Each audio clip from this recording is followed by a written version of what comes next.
Hi, my name is Dylan. If you'd like to support the training of abandoned dogs, like, share, and subscribe to this channel, and consider becoming a patron at abandonmentprevention.com. Now, today, we're going to talk about e-collars and the times that we think you should use them and the times that we think you should. Common dog training business in America right now is an e-collar based business where they essentially do electroshock therapy to your dog, where they take an untrained dog and they make the world an invisible rat maze that if they get out of the lines, then they're going to get shocked. And that's how you see the dog that is perfectly in a heel in a crowded area and they don't have a leash and the person just walks around really slowly and the dog stays in that perfect heel. All of those types of videos that you've seen on the internet, that's a dog that's been essentially trained with electroshock therapy. They put the e-collar on day 1 or day 2, and they communicate with the dog best they can, but they're introducing their communication with, if you don't do this, then I'm going to shock you. So you try and figure it out, and if you're wrong about what you're trying to figure out, well, the consequence is you get shocked. And I'm not going to say stim or whatever. We're, using an electric collar to provide electricity to their neck and flex their muscles in order to have an unpleasant feeling. We try our best to make it as low of a stim as possible so it's as little of an unpleasant feeling, but that's what we're doing with the e-collar. So we're not against the e-collar, but we are against electroshock therapy style training. And the reason those places do it is because they can essentially guarantee that way, by breaking the spirit of the dog, that they're going to get the results that the person wants.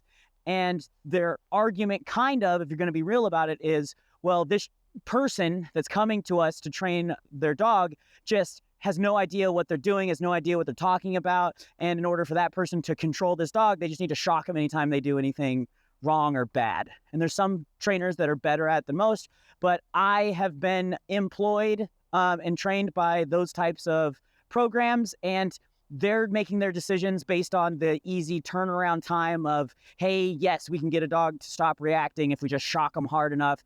We don't advocate for that style of training. I don't want this to be a punishment device, and I don't want to have my dog not know why they're feeling this feeling and how to get away from it.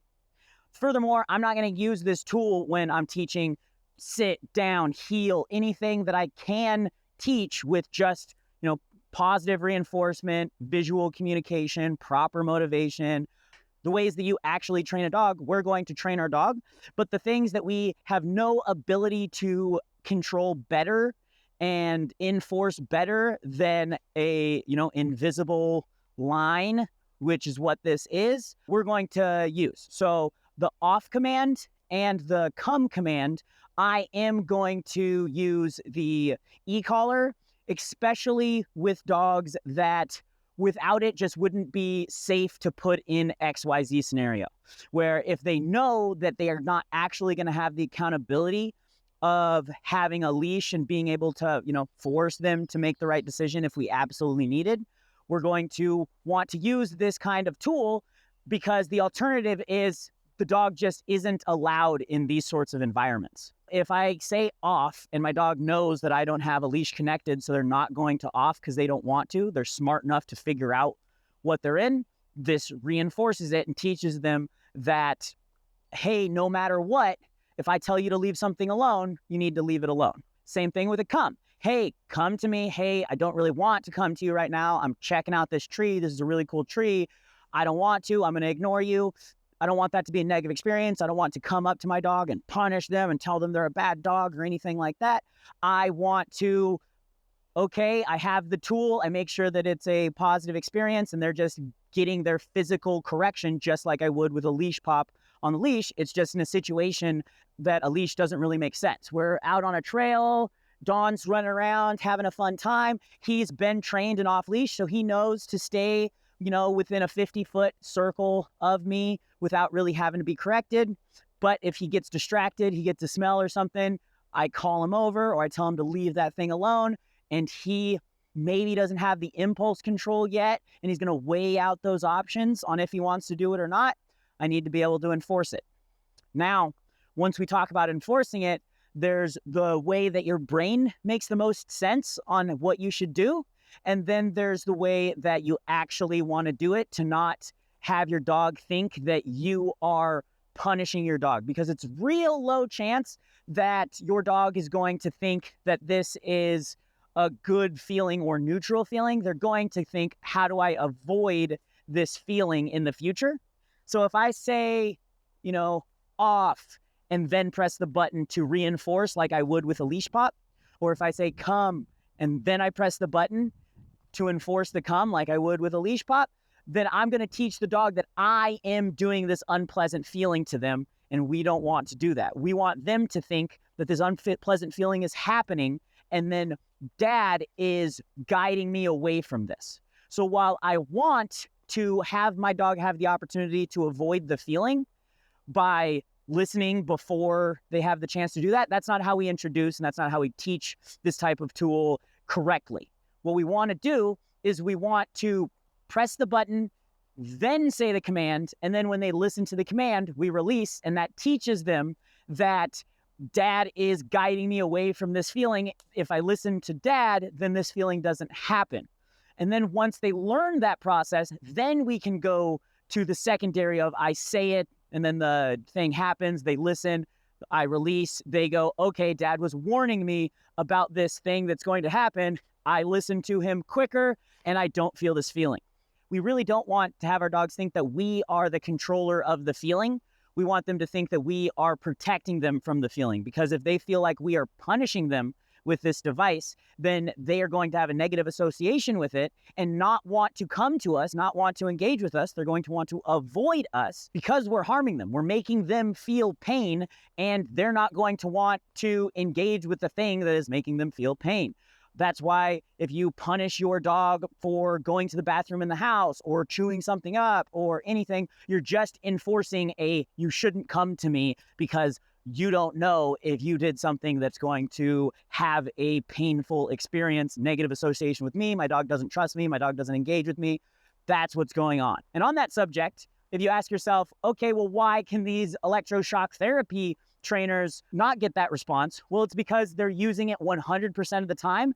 So the dog does have that negative association with engaging with them, and they continue to shock them through it until the dog submits, their will breaks, and they go, okay, I'm going to just listen to you because I'm stuck in this invisible rat maze.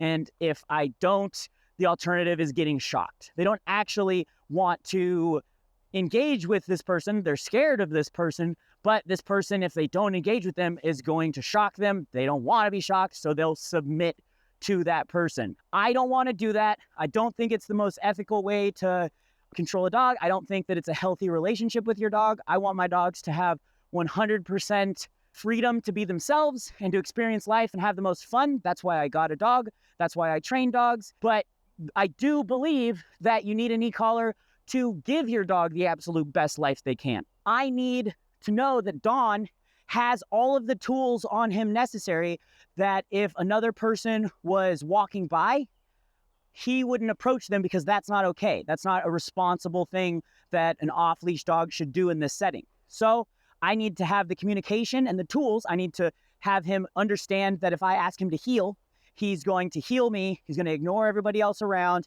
and we're going to walk through.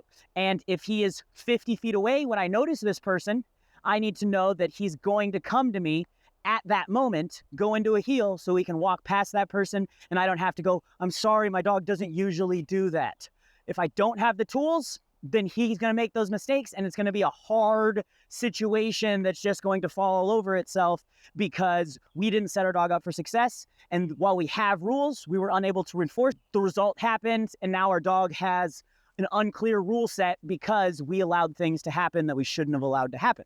Furthermore, do I think that e-collars are horrible and bad? Absolutely not.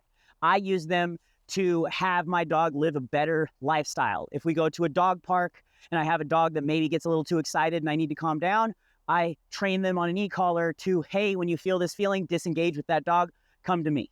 When I'm on a hike, I want my dog to be able to run around, explore, be enriched by the environment. But if there's people on the trail, this isn't my trail, I need to be able to have them disengage, come in, ignore everybody, so that they understand that when we are in these sorts of environments, you don't play with other dogs, you don't engage with other people, you have your pack, which is the people that we come with, you engage with your pack only, And now that my dog understands that, long term, 5, 6, 7 months later, I don't even have to think about it, but I still use the tool to set my dog up for success, because if I can't enforce it and my dog fails, then it's my fault. It's not my dog's fault in that scenario. Lastly, when you introduce the collar, your mind and instincts say, I want to give my dog the opportunity to avoid it. But what's more important is you don't teach your dog that you are the creator of this uncomfortable feeling. You want to teach your dog that you are the way out of feeling this feeling, and you are protecting them and guiding them away from this feeling. So I hope that helped. We're sharing this information because a lot of people look at this black and white and they think that it's only a punishment tool. It's not. It's a communication tool. And the best way to use it is to give a dog that wouldn't be responsible enough without the level of accountability that this gives to have a better, more enriching life, because we're able to give them experiences that they just wouldn't be allowed to without it. We don't want Dawn here to only be in a backyard and never be able to experience what it's like to be in the woods. He's going to live a happier, better life by understanding the rules of being out in this sort of environment. And the only way that we can communicate and enforce those rules is with an e-collar, because he is a herding breed dog. If he sees another group of people, he's going to want to engage with them. And if I can't stop him from engaging with them, how is he ever going to know that he's not allowed to? If you have any questions about how we use the e-collar, please go down in the comments, give us your thoughts, and we'll make a follow-up video if there's anything that was unclear. But if you want to know how we train our abandoned dogs and why we choose to use the tools and the language that we use, because dog training and dog handling is a language, it's not universal. Everybody does the same thing. If you follow part of what I do and part of what somebody else does, you're going to be teaching your dog Spanish and English, and it's not going to flow perfectly.